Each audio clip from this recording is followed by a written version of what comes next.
If anybody is watching, if you can give us a thumbs up or some indication that this is working. We realized that we haven't done it in so long, I kind of forgot how to do it. So I'm hopeful that it's working. You're on. I'm on. So why why talk and why talk about trauma right now? It's a season of trauma and kind of trauma upon trauma to watch what's happening, um, to have maybe a family member to lose a family member or have somebody be sick or to have that panic that maybe I've done something, to put somebody else in harm's way, or by my inaction, I've allowed somebody to be in harm's way. These are all um, things that are traumatic and can trigger trauma if we have a trauma background. So I'm going to start by just telling a story. Yosemite, I think, opened up this week, and when we drove into Yosemite, this was years ago. Kids were little. We drove in an RV First that time. we had rented, and I was the person who was going so slow that there was a line of like dozens and dozens of cars behind me because every time I turned a corner, I felt like we were going to fall off a cliff. And some time in the middle of that, very stressful, I'm holding on to the wheel. Giancarlo touched my head, and I like freaked out. Don't touch my head, is what I said. And this became like, a joke in the family for years after is don't touch Papa's head, et cetera, et cetera, et cetera. And I think over time I become more aware of like, yeah, I don't like surprises. I don't like when somebody touches me from behind. Um, I wasn't when the boys got to a certain size. I didn't really like horseplay. I didn't like to be surprised, and little by little, I begin to go. I think that this relates to trauma, and of course, I read about trauma and I identify with it, and I think, why do I so much connect to this? So Dorothy and I attended a virtual trauma conference that happens every year in Boston. And so trauma's just been on my mind. I've been really helped by some of the things that I read and some of what we learned in these lectures.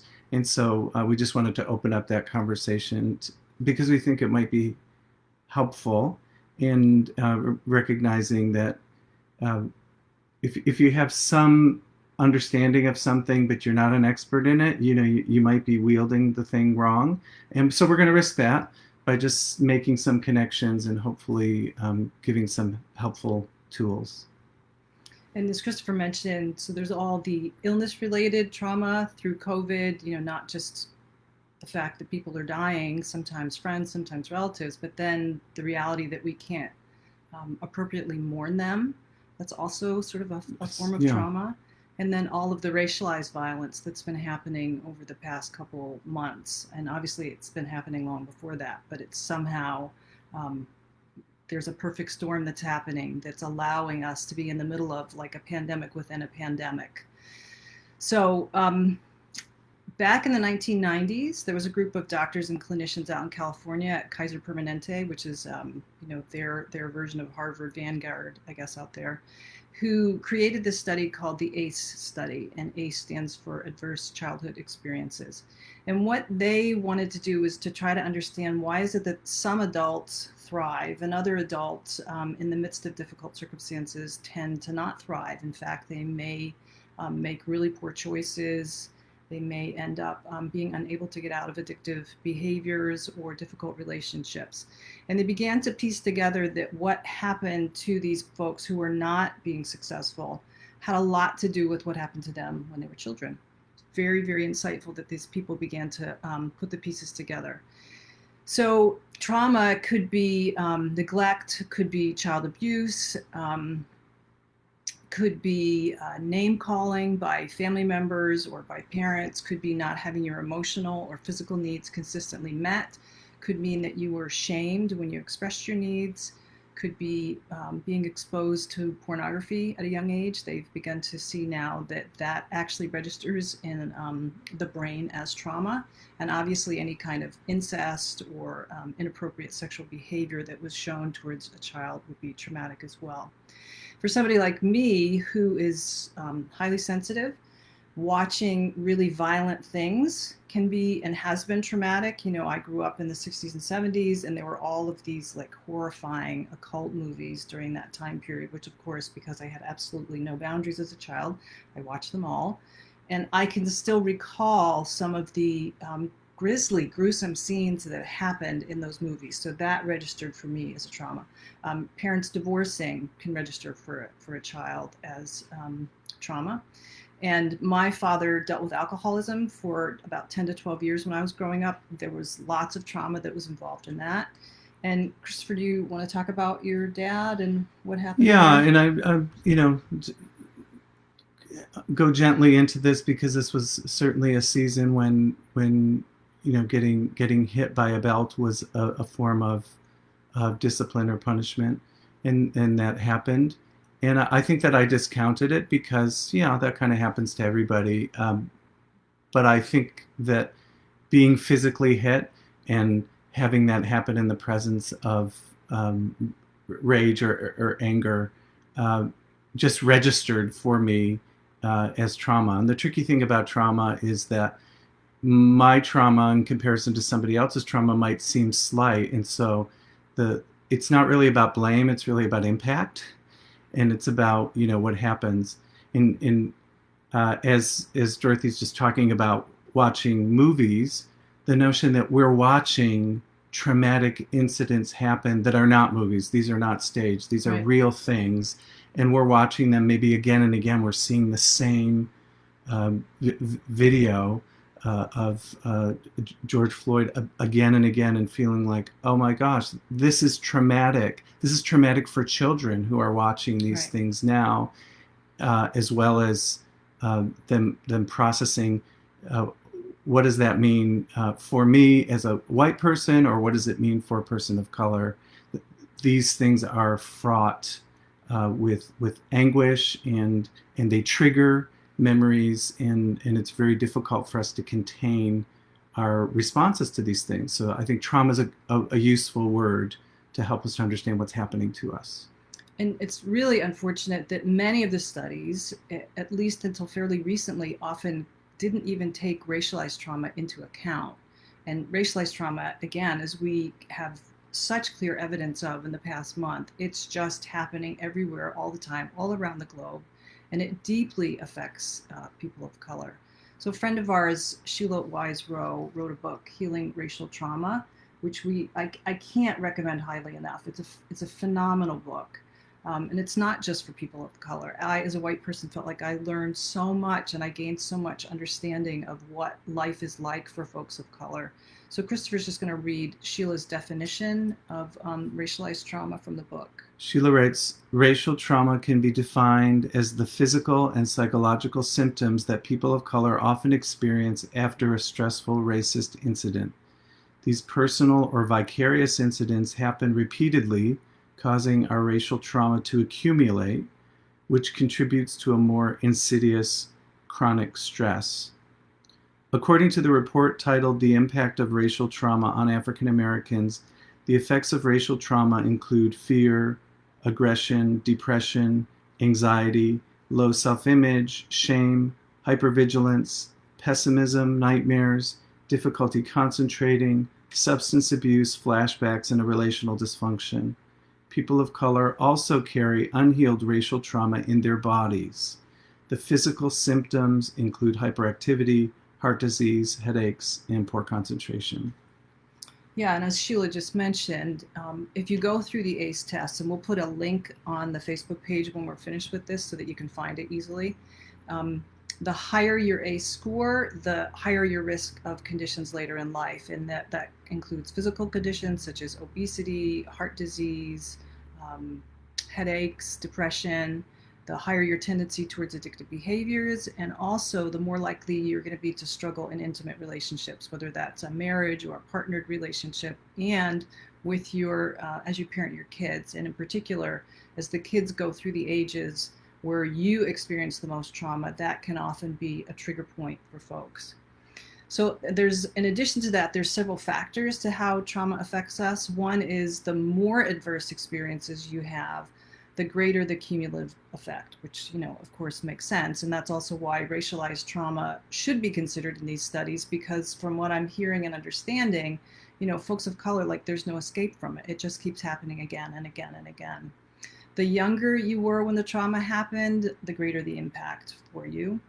And 3 would be, how did the folks who were your caretakers respond in the face of the trauma?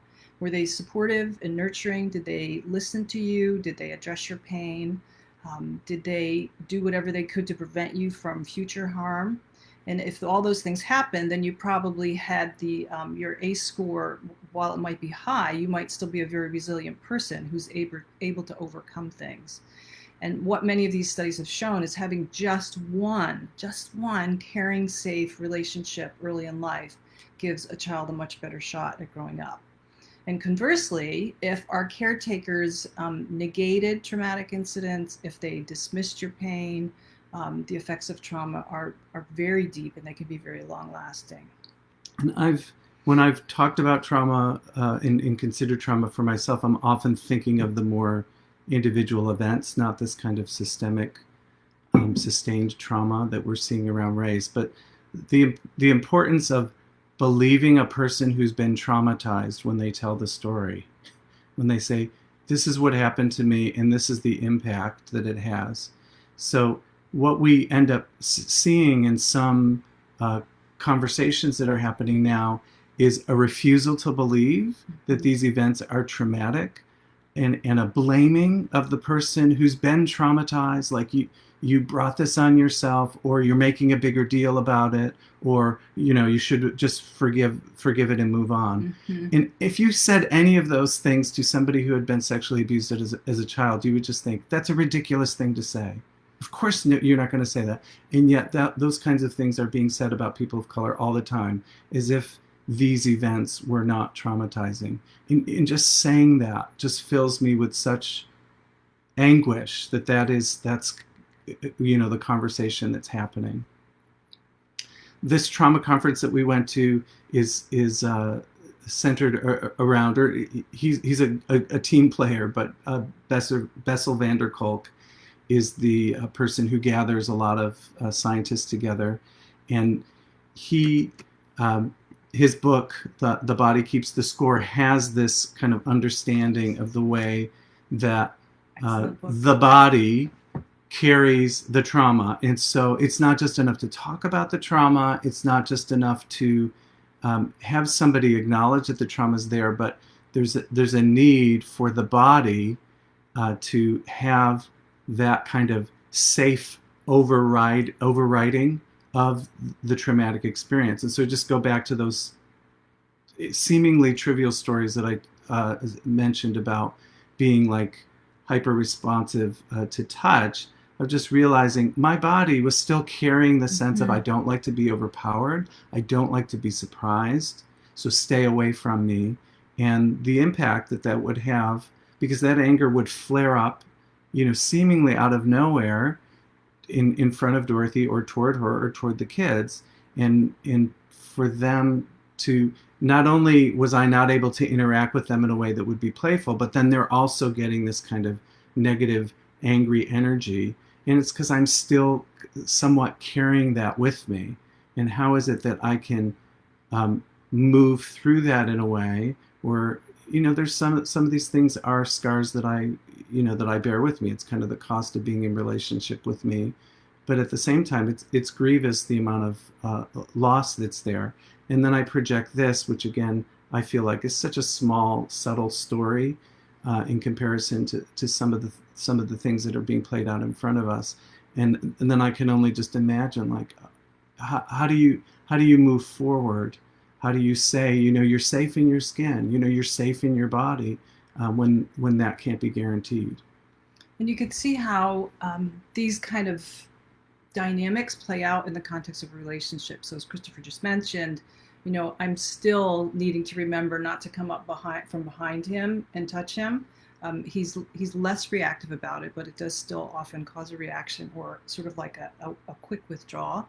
The kids, when we were growing up, because we didn't really understand that this is what was going on, so it was easy for the boys. We have 3 sons, and I to feel like, oh, Christopher's too good to play in the pool with us, or he just is too heady to want to wrestle with the boys, or any of those sort of things. It was easier for us to just judge him than it was to lean into him and to say, like, gosh, that seems like a strong response. What's going on there? So when we criticize and judge somebody else when they're having a reaction, then that can often lead to a barrier, sort of an obstruction between us, rather than us being to connect with each other. One of the keynote speakers at this trauma conference, Porges, he talked about the pandemic within the pandemic, and what he was referring to is this paradox that we have right now.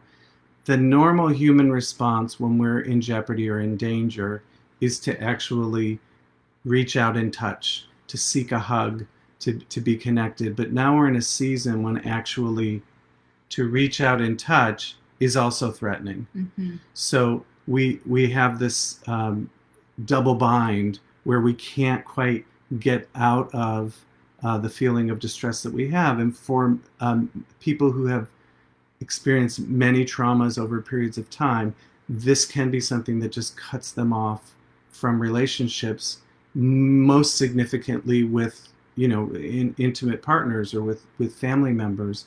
The inability to make that connection, and now you put us in close quarters, and that actually can cause more of a sense of like it's too intense.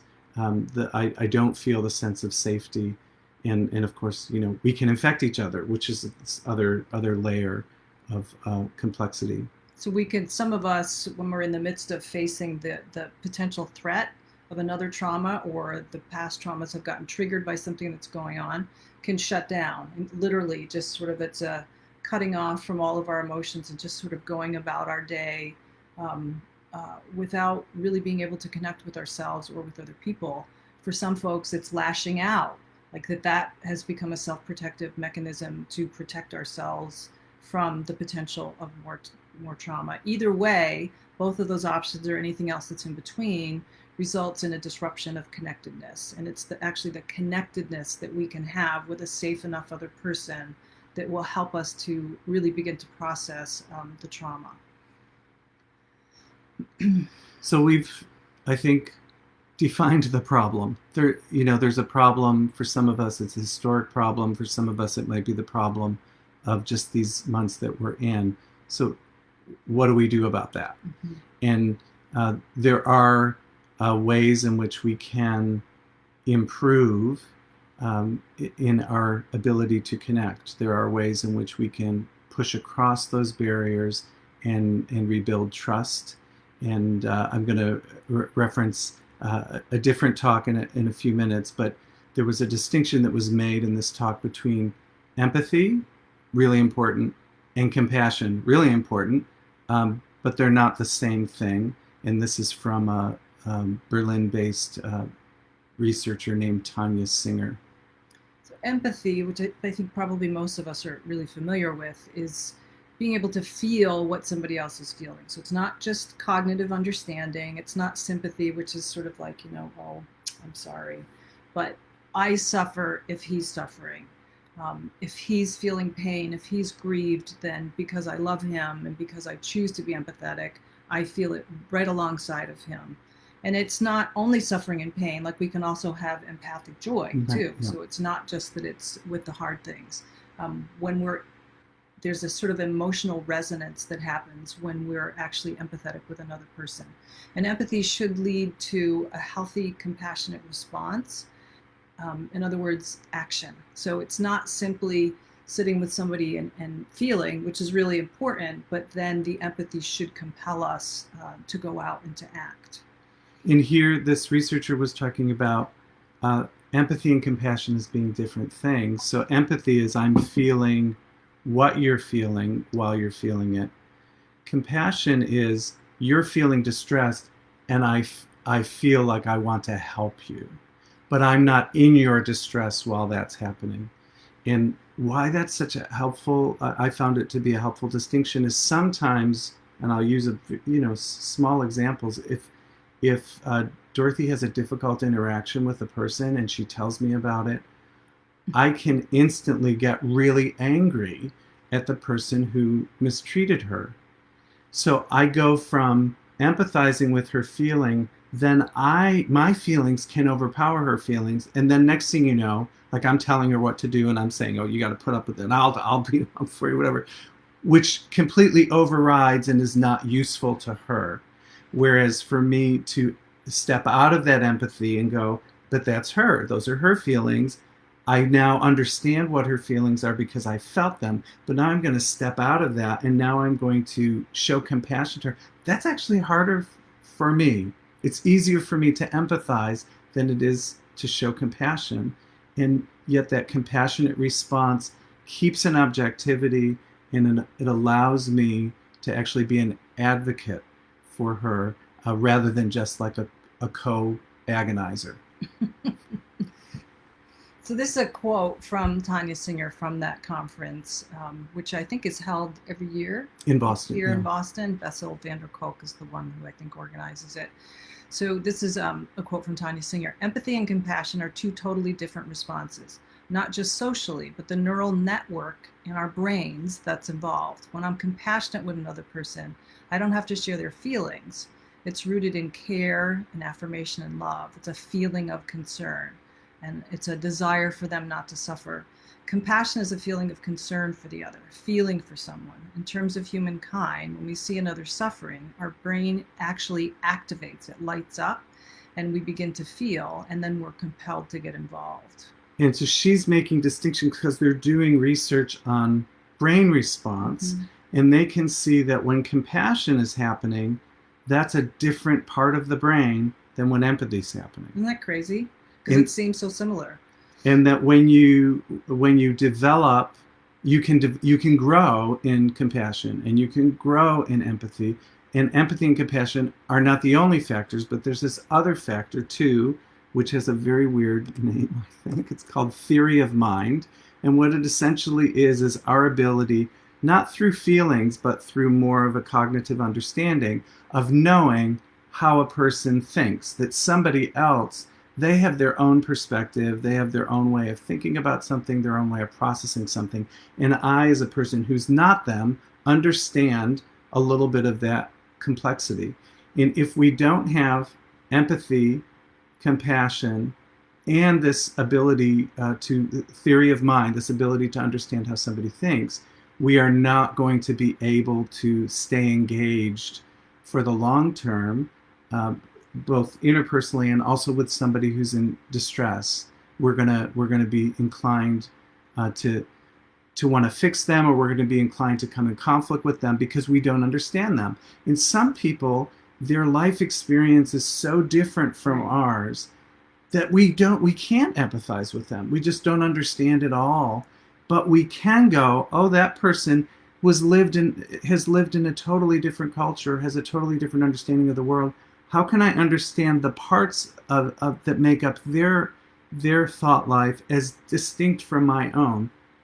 And these are developmental things that we grow through, from children to adulthood. We become better at these things, but some of us are impaired in these things if we've been traumatized and if we've not had intervention to help us to get over those breaches. So the ability to move toward another person and to understand their perspective is really important for entrenched conflicts. Think about, like, when I say entrenched, I mean like, Israel and Palestine.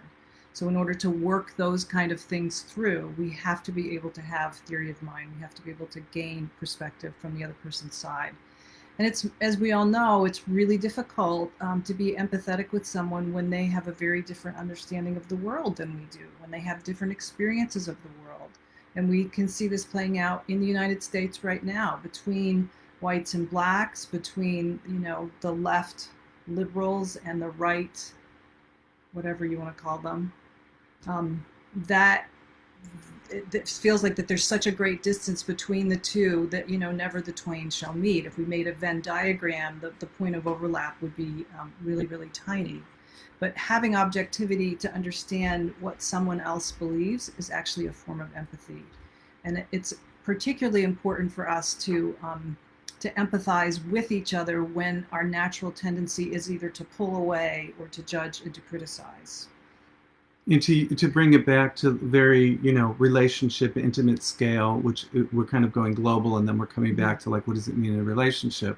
So one thing that has happened for us many times over vacations is we arrive at a place and Dorothy's disappointed in the accommodation. So for good reason, right? Like, have you ever sometimes been to it's my fault. No, I wasn't going to say it was your fault. What I was going to say is, sometimes you look at the brochures Yep. or the online things and you just think like, wow, this place is amazing. And then you get there and you realize, oh, they took those pictures about 20 years ago. And there's that moment when I come in and I just think, oh, this is not going to be what I thought it was going to be. But back to you. Right. So it's very easy for me in those moments to think she's doing that thing again, Which I am. and that drives me crazy. And why does she have to ruin the vacation? There's all those roads that I could go down if I think that response is all of her. So if I just take this one moment and kind of type her in that moment and say that's what she's like and that's what she's always like, then I don't remember other details, which is she'll get over it. I always and do. she always does, and we'll get past it.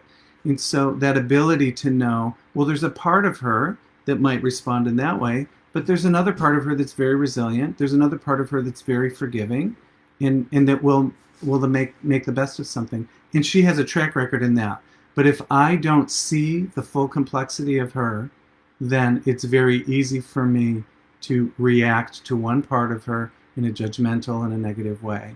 And the one thing that these folks have talked about in their studies is that the more that I understand the complexity of my own mind, my own way of thinking, and it is complex. Yes, and the contradictions, that we're this sometimes and we're this sometimes. We have these different kind of parts of us but there's this larger self that transcends all those little fiefdoms within us, and that the ability to go deeper in myself means that I now can have a more complex understanding of another person.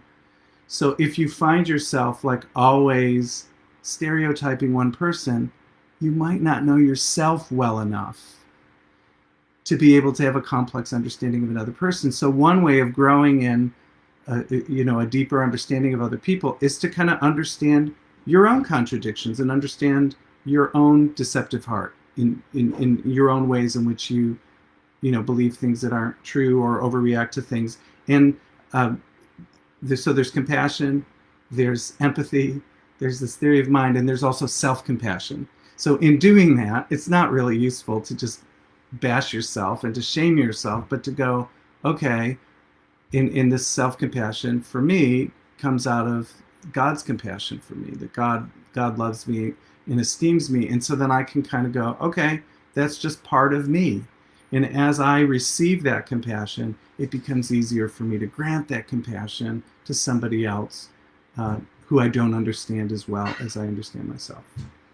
So we're almost done. We're just going to give you a couple thoughts for how to establish connection. And if you want to check to see if you have questions for us, please just go ahead and type them in the comment section. After we finish this, we'll check that. How do we establish or reestablish a connection? How do you practice this, all of what we're talking about, so that we can come back together, now that some of the strict regulations are being relaxed and we're not necessarily going to be quarantined just with our own household, which is what it's been here in Massachusetts. We realize that's not been the case everywhere. So what would that look like? And the first is being, as Christopher just mentioned, being aware of what we're feeling, what's going on underneath the surface for us. If we're able to say, I am a complicated person and there's a lot of things going on, and then have enough self-awareness to be able to quickly recognize when I'm feeling defensive. That's going to make a huge difference, because if when I'm feeling defensive, I can just say to Christopher, I don't really even know why right now, but I'm feeling defensive. So I just want you to know that that's what's happening. And maybe what I most need to do is then just pause and give myself a moment to say, like, what was it that triggered that for me? That little bit of self-awareness and an honest acknowledgement, not you are making me defensive, but I'm feeling defensive. That level of ownership can really help. When we're having these conversations, our ability to speak and our ability to listen are both important in our self-disclosure, to be transparent and undefended. um, Helps, I think, the conversation to go better. It doesn't just kind of wind up into um, a pattern of attack and chasing, but the ability to be transparent, and then the ability for the other person to listen closely, to listen acutely, and not necessarily, like, we're not talking about doing therapy with each other. Oh, that would be awful. It's just about kind of making some of the connections and saying, oh, there's really something going on for you, isn't there? And when you do this over years, which we have done, there's a deep sense of being known and a deep sense of safety that comes in. And that sense of safety does speak against these threats. It does kind of make it possible to be under threat, to be in a dangerous scenario, and at the same time to feel like, I think I'm going to be okay. I have the connection to other people that will help get me through this, and I have the connection to God, which is, where we think that the source of compassion is like, where's that source? How can you have compassion on somebody else? There's got to be some source that you're drawing on, and because God loves all fully, knowing everything, then that's easier for us to kind of tap into God's ability to show that compassion, and we become bigger as a result. And showing compassion also helps me to recover from my own trauma, because I think, oh, there are people in the world that care, and I'm one of them, and that gives me some kind of confidence in moving forward. I don't feel hopeless, and I don't feel that, like even what we're doing here, that this isn't futile. It's just opening a conversation and encouraging you to, have a conversation and open a conversation with somebody else. This helps. And there might be, if you know yourself well, you might have the temptation to either withdraw when you're being triggered, or when things that are happening out there feel overwhelming to you, or you might have the tendency, again, to either overpower or to get angry. And maybe there's even a third response with the race conversation, where if you're feeling empathy and compassion, and you feel like you're gaining some understanding of what's happening for people of color, I say that as a white person, that you might feel like, I have to get in there and I have to do everything and I have to be totally activistic. Those three responses are completely natural human responses, but they might not be sustainable, and they might not be the best responses. So I think instead, as a white, I'm again talking specifically about what's happening with race in our country right now. If as a white person, you can lean into the tension that all of this causes you, rather than feeling like you have to fix, or rather than feeling like, I can't deal with this, I'm going to withdraw. Lean into the tension, and don't be afraid to make mistakes, because I guarantee you will make mistakes. You will get things wrong. You might feel like a jerk sometimes, but it's really imperative for us, I think, in this particular season to do something. I really feel, we both feel like that this is sort of a holy moment, that God is giving us an opportunity to say, you really can help bring about change in this country right now. I don't mean you as in just the two of us. I mean all of us collectively. That if we really do lean in, if we really do listen, and if we really, excuse me, choose empathy, compassion, and perspective, I think that it's really going to be a game changer. So I'll type the links in to this so that anybody who wants to go to that ACE study can have it. And then do you want to check to see if do we have any questions from anybody, or Mm-hmm. anybody got any thoughts or questions that you want to ask, or experiences you want to throw out there? And if not, maybe the other things that we can do after we go offline is to just link. I have several different blogs on my site where I list resources for folks. There was a great article, I forget where it was, like 2 weeks ago, 75 things white people can do to combat racism, something like that. It was a great article. So there's lots of resources out there for us. And if you're dealing with trauma in terms of interpersonal, in the context of a marriage, relationship, or parenting, our strong suggestion is to get help. Find somebody who can talk you through this. Find a good therapist. There's lots of people out there who have a ton of experience and expertise in helping you deal with trauma, so that then you can have the kind of relationships that we think that the Lord has created us to have. And there's one mention that, because I work with teenagers, of just understanding the ways in which what's happening right now in the world is impacting teens. And if you have a teen,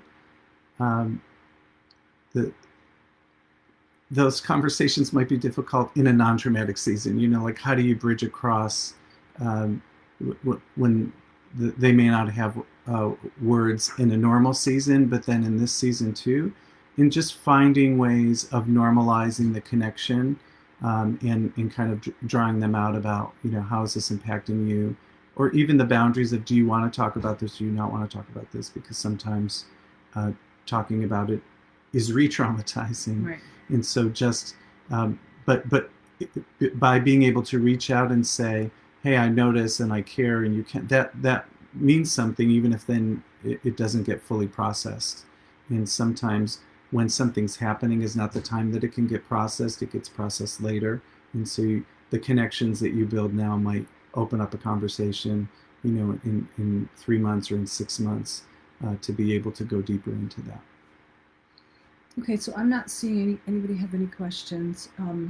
So thanks for stopping by. Thanks for listening. We're hoping that we're going to do this on a little bit more regular basis over the summer. So if there's anything in particular that you feel like, hey, I would love for you to talk about this, shoot us a Facebook message or an email if you have our email, and we'll think about doing it at least. Thank you. Have a good night. Take care. Bye. I just heard the mosquito.